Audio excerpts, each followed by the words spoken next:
setelah Nabiullah Hazkiel meninggal dunia, maka kenabian kemudian jatuh kepada Nabiullah Ilyas.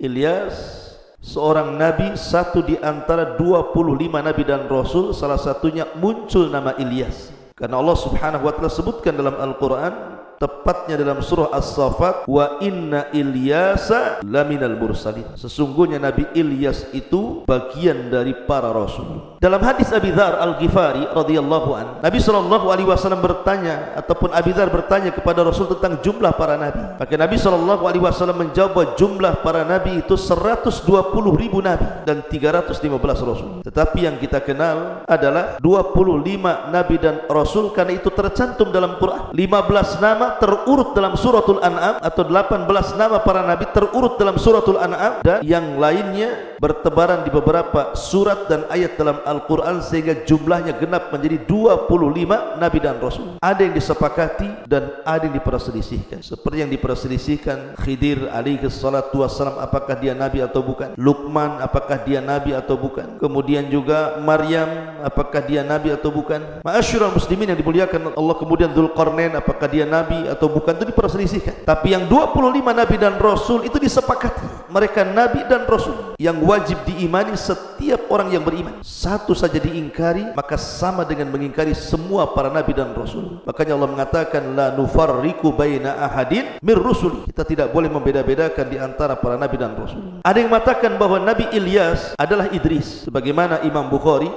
menyebutkan riwayat Abdullah ibn Mas'ud dan mengatakan bahwa Ilyas itu adalah Idris. Bahkan Abdullah ibn Mas'ud membacakan kalimat salamun ala al-yasin, dibaca idrasin, karena Abdullah ibn Mas'ud menyamakan bahwa Ilyas adalah Idris. Dan ini pendapat yang dikuatkan oleh beberapa para ulama. Di antaranya yang menguatkan pendapat ini adalah Dhahhak, kemudian Imam Qatadah ibn Di'amah dan Muhammad ibn Ishaq. Akan tetapi pendapat Imam Ibnu Katsir Ad-Dimashqi, atau dikenal dengan Ibnu Katsir, karya besarnya Tafsirul Adim Ibnu Katsir, mengatakan bahwa Ilyas dan Idris itu dua orang yang berbeda.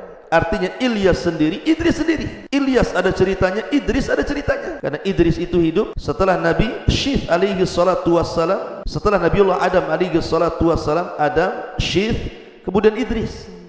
Tapi Ilyas ini hidup setelah Nabi Musa, kemudian lewat Yusa ibn Nun, kemudian Hazkiel, baru kemudian cerita masuk pada Ilyas alaihi salatu wassalam. Adapun nasab Ilyas sendiri, Ilyas ibn Yasin. Jadi Ilyas ibnu Yasin.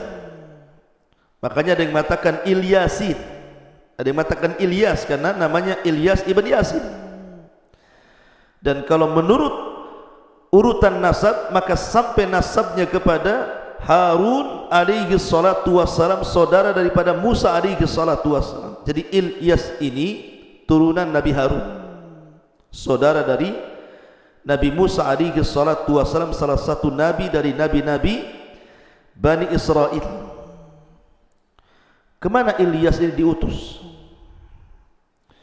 Ilyas ini diutus kepada Bani Israel yang terletak di bagian barat Damaskus.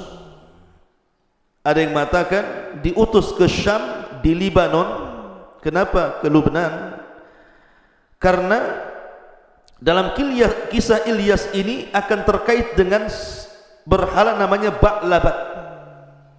Ada berhala namanya Ba'labat, dan Ba'labat itu kalau sekarang terkenal adalah sebuah kota Ba'labat di Lubnan, di Libanon, di Syam sana.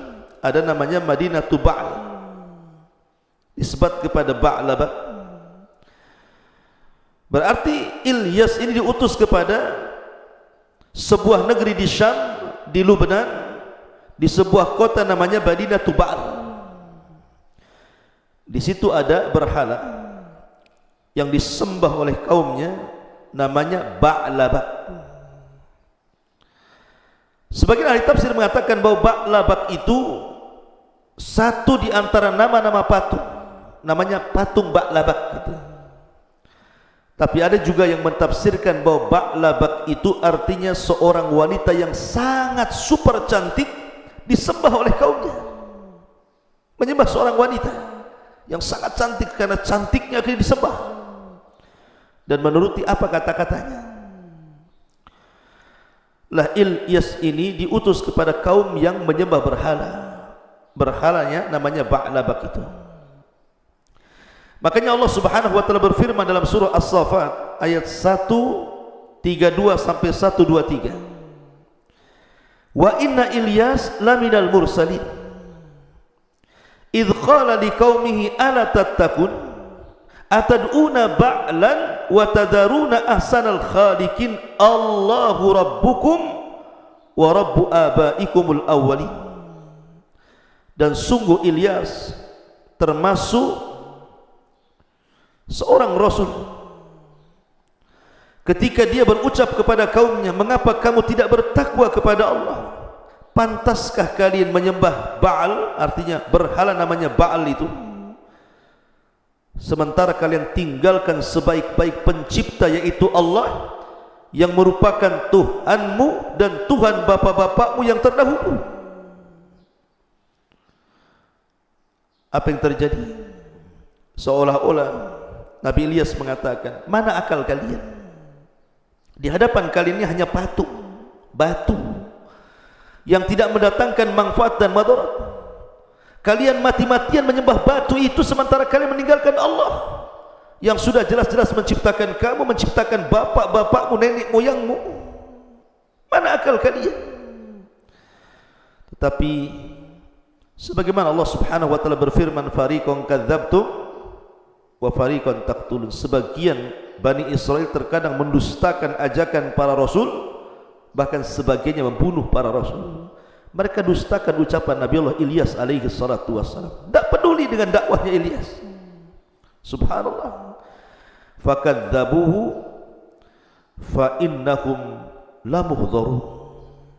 Akhirnya mereka pun mendustakan Ilyas, dan mereka kelak akan mendapatkan siksa dari Allah. Ada yang mengatakan siksa dunia akhirat, ada yang mengatakan siksa akhirat. Illa ibadallah al-mukhlasin, kecuali hamba-hamba Allah yang dibersihkan hatinya dari dosa. Wa tarakna alaihi fil akhirin salamun ala Ilyasin inna kadzalika nazzil muhsinin innahu min ibadinal mu'minin. Dan kami abadikan untuk Ilyas pujian yang baik, pujian yang baik,